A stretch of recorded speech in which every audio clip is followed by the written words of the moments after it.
Hello, this is Bill Webb, aka Billy Indiana, and today I'm going to show you how to play this little flip and write game called Silver and Gold. It's a pretty simple little game. Let's get it to the table.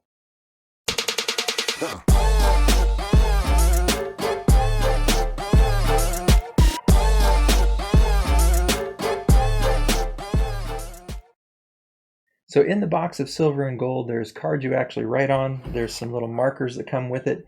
It's a game by Phil Walker Harding and Pandasaurus Games. It says, Distant Islands, Golden Treasures. Who hasn't dreamed of them? You're in luck because the treasure's in your hands. You're holding Silver and Gold, Pure Addictive Gold by Phil Walker Harding. Sushi Go, Imhotep, Baron Park, or some of his other games. Players must rain X's down rapid fire in the right configurations to close out island cards and hit the right bonuses before they can jump to the next card. Silver and Gold is a game of luck, bad luck, quick manipulation, and exhilaration. You've found your fortune. So in the box, as I said, we've got our rules. Last time I played, I threw a little paper towel in there to wipe the cards off with. Comes with these 4 dry erase markers and then some different kinds of cards. So we've got the individual scoring cards here, and then we've got the overall game round marker and scoring card here, and then we've got the cards that you actually flip over to show you what you're going to play. I think they're called explore cards. And then we've got the different territories that you're going to be exploring. All right, so let me go ahead and get it set up for a game, and then we'll talk about how you play it. All right, so here I've set up for the game. I've got my personal scorecard here. I've got the round tracker here. I've got the exploration cards here and the treasure cards here. So to start off, you would normally not play it as a solo game, but I'm just going to demonstrate it as one player so you get the idea about how the game flows. But to start off, each player would take 4 of the treasure cards and choose 2. So if you look at the treasure cards, every treasure has its own map. And on the treasure card map, there might be palm trees, or there might be X's. Some of them also have coins. And every treasure also has a particular kind. So we've got jewels, we've got jewelry, we've got weapons. And then some of the cards also have bonuses at the top. So this shows us a 2 bonus. So that it's got a little gem in the color purple there. Every card that I'm able to complete that has that purple gem would gain me 2 bonus points. This one, any gray card with the weapons on there that I'm able to complete during the game would earn me 1 bonus. So some of them also have those bonus cards on it. So these are the 4 that I get to choose from. I'm definitely going to take this one as one of mine because it gets me that 2 bonus, and I'm going to take the purple one because that'll earn me a bonus if I can complete it. And then these 2 just get put back into the deck, and every player would do that same thing. They would take their cards and they would choose 2 from the 4. And now my goal is going to be to try to complete every box in these cards. And when I cross over some of the different elements like palm trees and coins and X's, they have special features. But I'll just explain those as we go along. The game is played in 4 rounds, and each round we're going to go through this deck of exploration cards. There are 8 cards, and we play until 7 have been revealed. So the 8th one each round never gets revealed, and we just shuffle them between rounds. So you're going to have 4 exploration tiles. So this would be the first one. And everybody would draw that shape just by marking off this kind of a shape in X's on their treasure map. And they can choose which treasure map they want to mark it off on. They would just choose one. You only get to draw this pattern once when it gets flipped over. And if you cover up anything as you're drawing it, then you would follow those bonuses. And each player then, we just normally pass this around from player to player. So right now I'll say I'm the first player and I have this scorecard in front of me. After the first round, we would pass it to the next player. They would become the first player, and then the next and the next and the next. All right, so for this first round, this is my shape, and I'm going to color in on my map. Just to show you how some of these things work, I'm going to cross off, another part of startup. Once people have chosen their 2 cards, you do have to turn over 4 more of these. Almost forgot to do that step.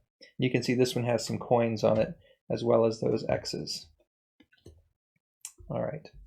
So now every player would have to draw this shape, and you can flip it, mirror it, but it has to be this 2 by 2 sort of, or like 2 tall, 2 wide with a missing corner. It has to be that shape, but you can spin it any way you want. So I'm going to draw it this way on my 14 card. 1, 2, 3. And because I covered up a palm tree, I'm going to count that palm tree and any others in the choice river here, and that's how many points I would earn. So I get 1 for mine, and there's 1 more here, so I would get 2 points. And so on this scorecard, there's a palm tree point chart, and I would put a 2 here.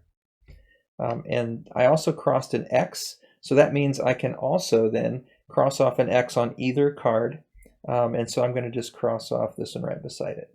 So anytime you cross an X, that means you cross off 1 more square. Now let me show you a close-up of some of these cards so you can get a better feel for what the emblems look like, and show you this individual scoring card and then also this round scoring card, and explain that in a little bit more detail. Then I'll go through a few more rounds, a few more plays to help you see kind of the strategy behind the game and the flow of the game. But let's check the close-up camera up first. So these 2 cards are the 2 that I've chosen for my first start to the play. And I'll uncover this just for now so you can see a little bit better. But you can see that there's a palm tree, and then there's an X, and the other ones had nothing in them. So when I colored in that shape, that L shape, I marked those in. And because I covered a palm tree, I looked at the river of other cards. There was 1 exposed in those 4. So mine and that one gave me 2, and I scored that on my individual scorecard beside the palm trees here. And you can see there's also, I just brought this one over so you can see what the coins look like when coins are exposed. Now anytime you cross over a coin on a treasure map, you also cross off a coin on your individual score chart. And once you have crossed off 4 in a row, you've achieved a treasure. And that's what these little trophies represent here. And so the first person to get 4 coins crossed off would get 6 points, and then we cross that off. And then the next person to get 4 in a row would get 5 points, and the next gets 4 and 3 and 2 and so on. And so it's possible you could get all 12 coins crossed off during the game, and you would earn points for your trophy depending on how soon you were able to achieve those rows of 4 compared to your opponents. And then down here on this overall round scoring card, you also see the shapes that are in the 8 exploration tile cards. And so we've got a grid of 4, or a box of 4. We've got a 3x1. We've got this sort of T-shaped, a 3 and a 3, a corner and a corner and a 2. So you know exactly what cards are in the 8 exploration cards. So that's a little bit of more of a close-up. In terms of scoring at the end, there's these little boxes to help you write down. So you would add up 1 point for every crossed off coin, plus the points you earned for trophies, and put that in this box. You add up all the points for the cards you've completed, which are these points here in the top corner, but they have to be fully completed, and you add all those up.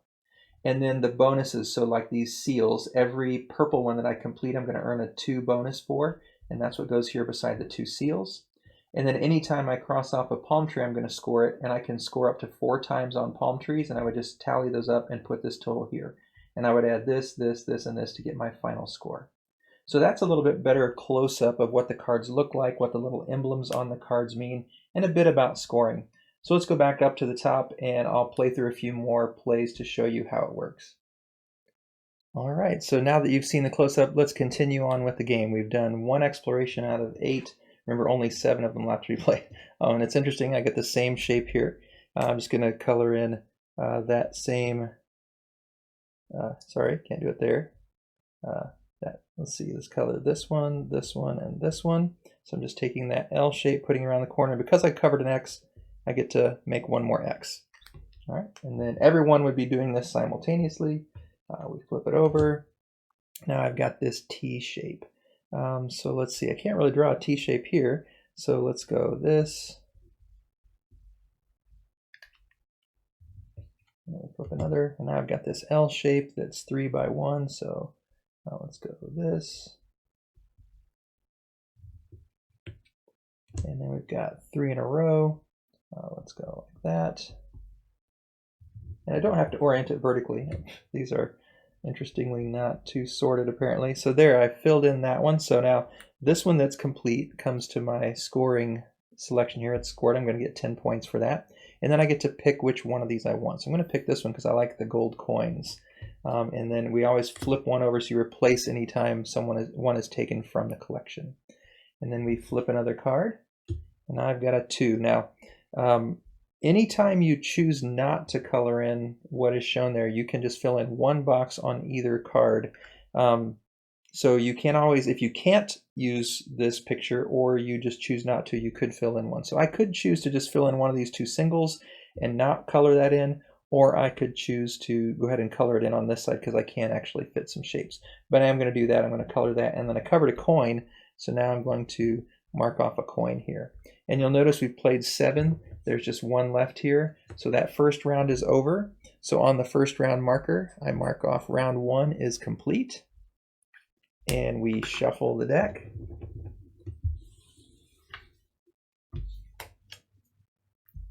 And then we're going to do the same thing. So I'll just play a real quick 4 rounds. It won't take very long. You can skip ahead to the end. I'll put some timestamps down below if you don't want to see how the rounds are played. But just so you can get a better feel for the game if you'd like to follow along. It doesn't take long, as you can tell. So let's go. All right, I've got another L shape here. So I'm just going to go 1, 2, 3 down. I crossed off another coin. All right. And then I've got a 2 shape. Let's just go here and cross off another coin. And again, all the players will be doing this simultaneously. Now here's one that I can't play. I don't have a 3 straight anywhere. And so I could choose to color any one in. I'm just going to color 1 here in the corner. And so I'm almost done with this purple one. Now we cover this one over. I've got an L shape. I'm going to go ahead and cover like this. And because I covered an X, that means I can also cover that one. And so I'm going to then move this one to my completed tiles. Treasures, and I get to pick another one. I'm going to pick purple because remember I get a bonus of 2 for every purple one that I can complete. And then we refill this. All right. And then I got a box of 4. So I'm going to go ahead and cover in a box of 4 here. I covered an X, so I get to cover that one. And that one goes to my completed tiles. Let's see. Let's get another one with a coin and a palm tree here. It's also worth 12 points, so it's a fair bit of points. All right, and then I'm going to cover this, or flip over another card, another exploration card. I've got a corner here. Let's go ahead and get this going there. So probably wasn't a great time to choose to cover up. In fact, that's not a very good strategy. So I'm not going to cover up that palm tree. I'm going to cover up this way. So I've got my L, and I covered up a coin. So now I cover up my 4th coin in this row. If no other player has achieved it yet, then I would look over here and I'd say, okay, the first trophy is 6 points. So I cross that off. And I give myself 6 points. All right. Now, could be that I wouldn't be the first one to get 4 coins. We've already played almost 2 full rounds. But if I was first, then I'd get that 6 points. All right. And let's move on. We go, sorry, these are hard to pick up. 3 in a row. So let's go ahead and go 3 here. 1, 2, 3. And that gives me an X. I'm going to cross over an X. And you can chain X's together. You can cross an X and then cross another X and then cross another X. You can chain them together. And then that is the end of the round. So we finished the second round. And we're going to shuffle these cards up. Need a play mat on here so these cards are easier to pick up. Might be my next investment is to get a good play mat for this table. Although I use it for my work desk too, so it might not be great convenience for that. And we're on to the 3rd round already. So go to an L shape. All right, so I'm going to do an L here. Cross, cross, cross. I did another X. So I'm going to draw that X in down there. And then we've got a 2 shape. All right, I'm just going to do a 2 right here. And then we've got a corner. Let's see, still don't have any palm trees up here. So I'm just going to go, but I don't have a lot of corners to choose from. So I am just going to go ahead and cover it up. And I just get 1 point for palm trees. We're already in the 3rd round, so I might not have a lot of other opportunities. Now we got 3 in a row. So I'm going to go cross, cross, cross, and then I crossed an X, so I get another one, and now I've got another purple in my collection. No more purple to choose from. I do have this 1 bonus for gray, though, so I'll go ahead and take this one. It's only worth 8 points, but it's a gray, so could end up earning me some bonuses. And then got this one with 3 in a row. Let's see. I'll go for, let's go for cross, cross, cross. Gives me another coin. And then a 4x4 square. Now I didn't save a 4x4 square here, so that may not have been great, but I'm going to cross off this corner here since I can't play somewhere else. And then I've got a big L shape. So I've kind of boxed myself in here. I haven't been super strategic or wise about how I've done this. Can't do that one either. So I'm going to cross the X, which lets me cross off another box. So hopefully I get some 2s here in the next round. That completes the 3rd round. And we go again to the shuffle. So yeah, I haven't been playing too strategic. I've been playing really fast just so you get an idea about the flow of the game. But probably would have been better not to pin myself into so few small spaces. Again, I can't draw that one, so let's just go ahead and cross this off. Can't draw that one, so let's cross this off. So at least I get one out of the way, and I'm going to be able to draw another one in. Now, I don't have a lot of space left, and you have to complete a treasure card. So I might have a better chance of completing one that's smaller. Plus, if I do, it's gray, which gives me a bonus, and there's no purple one, which would give me a 2 bonus. So we flip it over and take it, and now we keep going. So I got a 2. Okay, that's nice. That completes that one. And at this point, as I draw my next card, purple would be best, but there's so few turns left, I'm probably not going to get a chance to fill it in, but we might as well give it a try. Okay, so flip another. Got a long shape here. I could get some coins here, so let's just go 1, 2, 3, 4, and that gives me another coin. And then 3, let's go 1, 2, 3, get another coin. Every coin's a point at the end. And then a corner. All right, so let's see, maybe I'll get lucky. I got a corner there, which also gives me an X, so I'm going to cross off this coin. All right, so if this happens to be, I haven't been keeping track, if this happens to be a 3, then I'm going to be able to fill it in, and I'll actually complete that tile. So let's see. Hey, what do you know? Great luck. So I filled it in and completed it. Didn't get anything done on that one. Now on this one, I did complete 4 in a row here. So at that point, we would stop. Anytime someone completes 4 in a row, you say, hey, I completed a row of coins. And then you look and see what the trophy reward is at that point. So by the time I completed this 2nd row, I'm sure that a few other people would have crossed off these trophies along the way. Maybe I would earn 3 points or 2 points. We'll say I got lucky and earned 3 points. But at that, every time someone completes one of those rows, the next person becomes the first player, because if 2 players complete one of those rows of coins simultaneously in the same turn, then you start at the first player to award points, since the first one gets the most points. So whoever was the first player then gets the most, and then if someone else completed it on that same turn, they would get the next most. And so once you reach a complete row and you award those points, there is no first player token, so we just usually pass this around so we can keep track. Okay, you're the scorer now and you're the first player for the next time we complete a row of coins. So let me just show you how I would complete the score then for this game. So looking at my cards, I've got 8 coins marked in plus 9 for my bonuses, so that's 17 points. I only got 3 for palm trees. For my cards here, I've got 10, 22, 36, 48, 58, 62, 72, 76, 84. Hopefully I did that right. It was pretty quick. And then for my bonuses, I get 2 for every purple. So there's 2, 4, 6 more for that one. And then I get 1 for every gray. So there's 1 there. So that's 7 bonus points. So I've got 84 plus 10 is 94. 104, 111 would be my score for this game. I don't know. I haven't played it enough to know if that's a great score or not. The last time I played, I got 123, so I don't think it's a super great score. But whoever has the highest score wins, and that is how you play Silver and Gold. Pretty easy game to learn, pretty easy game to teach. So let me talk to you a little bit about what I think about the game in terms of rating. When I rate games, I go through 6 categories. So I'll talk about each one and give each one a score of 1 or 2 or 0. 0 being, I feel like it really failed in this category. 1 being, it was pretty good, it was okay, satisfactory. And 2 being, it's one of the best in this area. So let's talk about that review. So let's start with production.